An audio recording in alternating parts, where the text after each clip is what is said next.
السلام علیکم ورحمۃ اللہ وبرکاتہ۔ محترم ناظرین، تاریخ اسلام کا ایک اہم بڑا ہی خوبصورت واقعہ لے کر کے میں آپ کے سامنے آج حاضر ہوا ہوں۔ اس واقعے کا موضوع ہے رسول کریم صلی اللہ علیہ وسلم کا ذکر رسول کریم صلی اللہ علیہ وسلم کی ولادت سے پہلے، یعنی مصطفیٰ کا ذکر مصطفیٰ کی ولادت سے پہلے ہو رہا ہے۔ بڑا ہی خوبصورت، بڑا ہی دلچسپ واقعہ ہے۔ غور سے اسے آپ سماعت کرائیں اور پورا واقعہ سماعت کریں۔ آئیے ہم دیکھتے ہیں، ہمارے گھر میں کوئی بچہ پیدا ہوتا ہے تو اس بچے کی پیدائش ہونے کے بعد اس بچے کی تعریف کی جاتی ہے کہ اس کی ناک بڑی خوبصورت ہے، اس کی آنکھیں بڑی خوبصورت ہیں، اس کا چہرہ بڑا حسین و جمیل ہے۔ جب بچہ تھوڑا بڑا ہو جاتا ہے تو پھر اس کی حرکتوں کی تعریف کی جاتی ہے، اس کی اداؤں کی تعریف کی جاتی ہے۔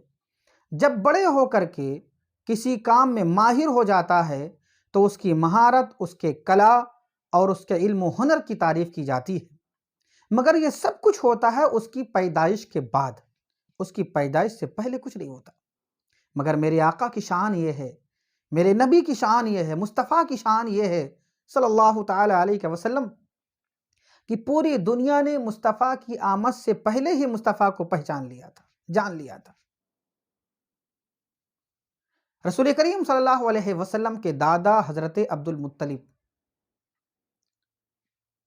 کا زمانہ ہے۔ ملک یمن میں ایک بادشاہ مقرر ہوا جس کا نام تھا سیف بن ذی یزن۔ سیف جب بادشاہ ملک یمن کا مقرر ہوا تو اس بادشاہ کی بارگاہ میں مبارکبادی دینے کے لیے بہت سارے ملکوں سے وزراء اور بادشاہ آئے۔ انہی لوگوں میں حضرت عبد المطلب بھی قریش کے چند سرداروں کے ساتھ ملک یمن حاضر ہوئے۔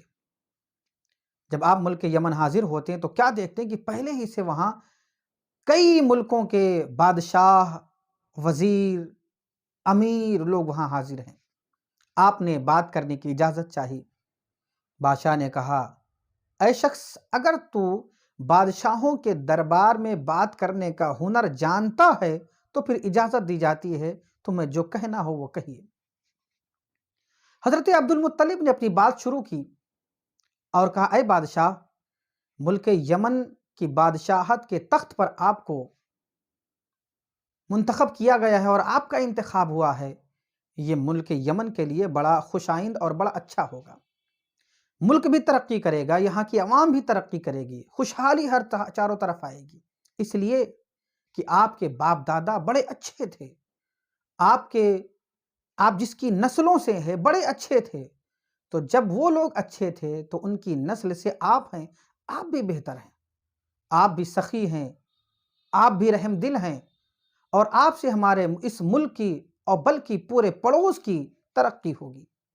ساری بات کہنے کے بعد عبد المطلب جیسے خاموش ہوتے ہیں تو بادشاہ متاثر ہوا عبد المطلب کی باتوں سے، اور اس نے کہا، اے شخص، کم سے کم اپنا تعارف تو کرو، کم سے کم اپنا نام تو بتاؤ۔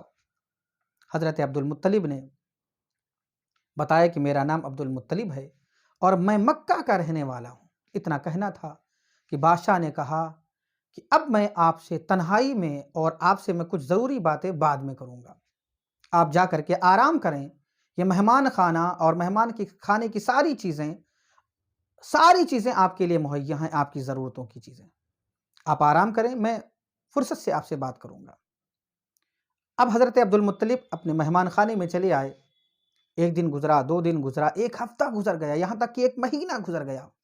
بادشاہ کو فرصت ہی نہ ملی کہ عبد المطلب سے آ کر کے باتیں کریں۔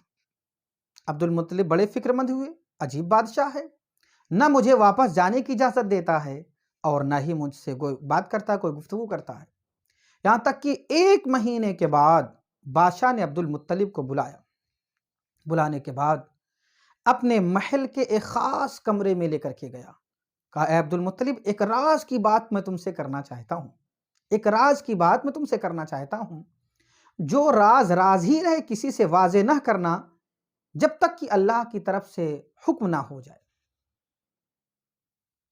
حضرت عبد المطلب نے کہا، بادشاہ سلامت، بات بتائیے، وہ بات کیا ہے؟ اب بادشاہ نے کہا، اے عبد المطلب، ہمارے پاس ایک کتاب ہے جس کتاب میں آخری نبی کے آنے کی نشانیاں موجود ہیں۔ آخری نبی کس وقت آئے گا، کیا نشانیاں ہوں گی، کیا علامتیں ہوں گی، اور اس ذات کے اندر کون کون سی علامتیں نشانیاں ہوں گی، یہ ساری باتیں اس کتاب کے اندر موجود ہیں۔ اس کتاب کو بلکہ اس کمرے میں کسی کے آنے کی اجازت نہیں ہے، صرف میں آتا ہوں، اس کے علاوہ کوئی اس میں نہیں آ سکتا۔ حضرت عبد المطلب سے بادشاہ نے بتایا اور لے کر کے اس کمرے میں گیا۔ اب عبد المطلب سے بادشاہ نے آگے کی بات بتائی، اے عبد المطلب، یہ کتاب جو بتا رہی ہے، اس کتاب کے بتانے کے مطابق جو آخری پیغمبر پیدا ہونے والا ہے، آخری نبی جو تشریف لانے والے ہیں، وہ عنقریب آنے والے ہیں، ان کے پیدائش کا وقت آ چکا ہے، ان کے تشریف آوری کا وقت آ چکا ہے۔ اے عبد المطلب، مکہ کے اندر عنقریب ایک بچہ پیدا ہوگا جو پوری دنیا کا سردار ہوگا، جس کی سرداری کا ہر طرف چرچا ہوگا، بتوں کو توڑ دے گا، ظلم و جہل کو دور کرے گا، ایک رب کی بارگاہ میں سجدہ کرنے کا حکم دے گا، اور اس سے پورے عرب کو سرداری حاصل ہوگی، پورے عرب کا فائدہ ہوگا، اور پوری دنیا کے اندر جہالت کی تاریکیاں دور ہو جائیں گی۔ حضرت عبد المطلب نے بادشاہ کی جب بات سنی تو بادشاہ کے کہا، اے بادشاہ سلامت، میری خواہش ہے کہ اس بچے کے بارے میں اور کچھ آپ بتائیں، اور کچھ باتیں بتائیں۔ عبد المطلب نے کہا، بادشاہ نے کہا، اے عبد المطلب، اس بچے کا نام محمد ہوگا۔ پیدائش کے وقت اس کا باپ دنیا میں نہیں ہوگا، اس کی ماں بھی نہیں ہوگی، اس کی کفالت اس کے چچا اور اس کے دادا کریں گے، اور اس کی نشانی یہ ہے کہ دونوں کندھوں کے درمیان گوشت کا ایک ابھرا ہوا ٹکڑا ہوگا جو اس کے نبوت کی نشانی ہوگی۔ عبد المطلب نے کہا، اے بادشاہ سلامت، اور کچھ بیان کریں، میرا دل کہہ رہا ہے کہ اور آپ بیان کریں۔ بادشاہ سلامت جذبات میں آ گیا اور کہا، اے عبد المطلب، غلافوں والے گھر کی قسم، یعنی کعبہ کی قسم کھا کر میں کہتا ہوں، جتنی بھی نشانیاں میں نے اس کتاب میں پڑھی ہیں، جو بھی علامتیں پائی جاتی ہیں، ان علامتوں کی روشنی میں اے عبد المطلب، تو ہی اس کا دادا ہے، تیرے علاوہ کوئی اس کا دادا نہیں ہے۔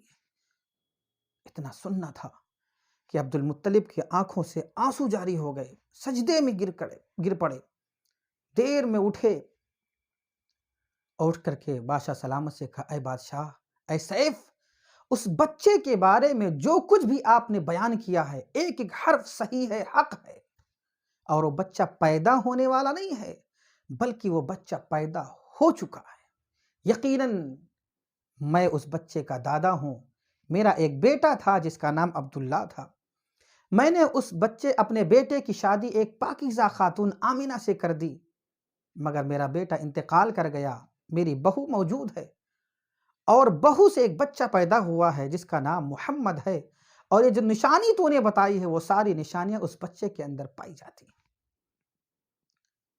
بادشاہ بہت خوش ہوا، اور خوش ہو کر کے عبد المطلب سے کہا، اے عبد المطلب، اب ایک بات اور ہے، وہ بچہ جب بڑا ہوگا تو مکہ سے وہ ہجرت کر کے مدینہ جائے گا۔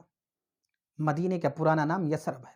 بادشاہ نے کہا وہ ہجرت کر کے یثرب جائے گا، اور یثرب میں اس کے دین کو ترقی ملے گی، اس کے دین کو نشر و اشاعت اس کے دین کی تیز ہو جائے گی، اور اس کا آخری آرام گاہ بھی وہ یثرب یعنی مدینہ ہی ہوگا۔ اے عبد المطلب، اگر مجھے یہ علم نہ ہوتا کہ بہت جلد میرا انتقال ہو جائے گا، اس کی بعثت اور اس کے اعلان نبوت اور اس کے ہجرت سے پہلے میرا انتقال ہو جائے گا، اگر مجھے اس کی بات کی خبر نہ ہوتی، اس بات کا علم نہ ہوتا، تو یقیناً میں اپنے پورے فوج کے ساتھ، تمام ساز و سامان کے ساتھ یہاں سے جا کر کے مدینہ ہی میں قیام پذیر ہو جاتا، اور اسی شہر کو اپنا دارالسلطنت بناتا۔ اتنا کہنے کے بعد بادشاہ سلامت نے عبد المطلب کو بہت سارے تحفے تحائف دے کر کے واپس کیا، اور کہا اگلے سال پھر آئیے گا، مگر آئندہ سال آنے سے پہلے پہلے اس بادشاہ کا انتقال ہو گیا۔ عزیزان محترم، پتہ کیا چلا؟